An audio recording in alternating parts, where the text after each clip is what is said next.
On May the 10th, 1869, in the hitherto unremarkable town of Promontory, Utah, a golden spike was driven into the ground, uniting the great transcontinental railroads of the Union and Central Pacific. It was an epic achievement, 1,780 miles of track linking Omaha, Nebraska to Sacramento, California, along a route that would encourage settlement from coast to coast and create trade opportunities that would shape the future of a nation. The American pioneer, carving a place for his family at the frontier of a new world, is a familiar cultural icon, and the image of the Iron Horse, bringing technology, business, and progress to the Wild West, complements him perfectly. It's hardly surprising then that this image of industry and enlightenment should quickly find a place in the history of that other great fin de siècle innovation, cinema. In December 1895, the Lumiere brothers frightened Parisian thrill-seekers under their seats with the first public exhibition of their film L'Arrivée d'un train en gare de la Ciotat. Hollywood's silent age saw innumerable distressed damsels roped and wriggling on the railroad tracks as they waited for their leading man to save the day. But it was the Western that turned the railroad from mere scenery to cinematic scene stealer. In the golden age of the Western, the sight of a thundering steam train was as ubiquitous as smoke signals on a plateau or the sheriff's 10-gallon hat.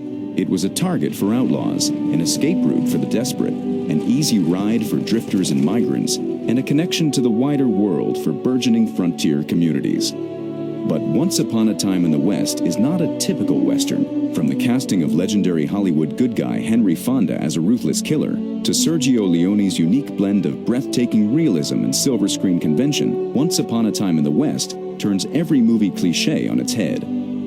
Here, the railroad, the ultimate 19th century symbol of progress and prosperity, becomes a dividing line between righteousness and avarice, between the ruddy-faced optimism of the settlers and the old-world corruption of the robber barons, who spread like germs across the unsullied West. There is a political element to Once Upon a Time in the West, more so than the previous films, and it has to do with the railroad.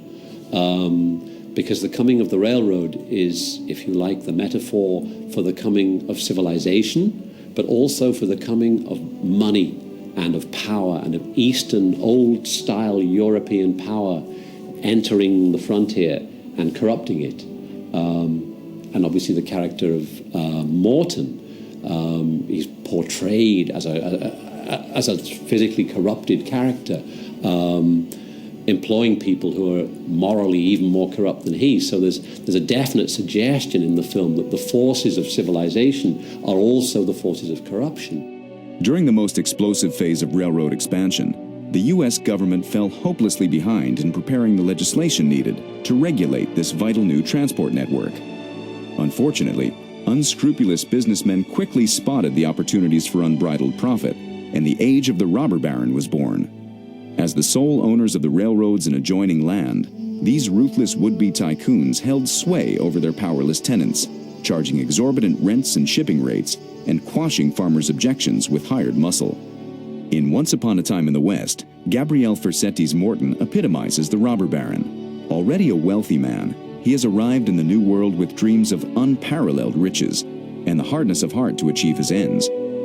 His henchman, Frank, is an extension of Morton's own immorality.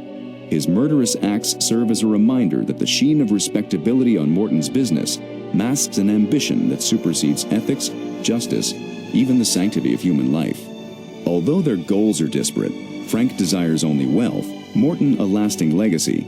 The two men combine to illustrate the corruptive influence of unchecked financial prospecting in a territory originally opened up by the dreamers, believers, and idealists of the newly United States. In comes the railroad with capitalism, the economic boom, Mr. Morton with all his cronies, building this railroad, starting in the Atlantic and finishing in the Pacific, which of course never happened. In real life, one company started in the east and the other company started in the west, and they met at Promontory Point in Utah. But Mr. Morton started in the east and wants to go to the... So what happens to those fairy tale characters when the trains arrive? Morton may not share Frank's psychotic tendencies, but his willingness to ignore the ethical implications of employing a man who he knows will stop at nothing is indicative of the extent to which he is a slave to his own dreams. Above all else, the ailing Morton wishes to see the railroad finished before his death. Ultimately, though, and for all his wealth, Morton finds himself unable to rein in the force he has unleashed. The price he pays for his association with Frank is a violent death. Morton got his legacy.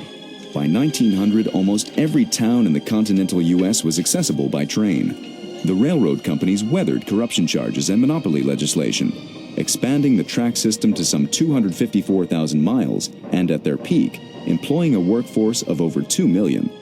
The railroad boosted American trade, kick-started domestic tourism, and even helped to shape the nation's taste in entertainment, carrying vaudeville performers, traveling theater, and the circus from town to town. Its dominance went unchallenged until the Great Depression of the 1920s and 30s, and by the time the U.S. economy had rallied, the Americans had a new way to get around: the motor car.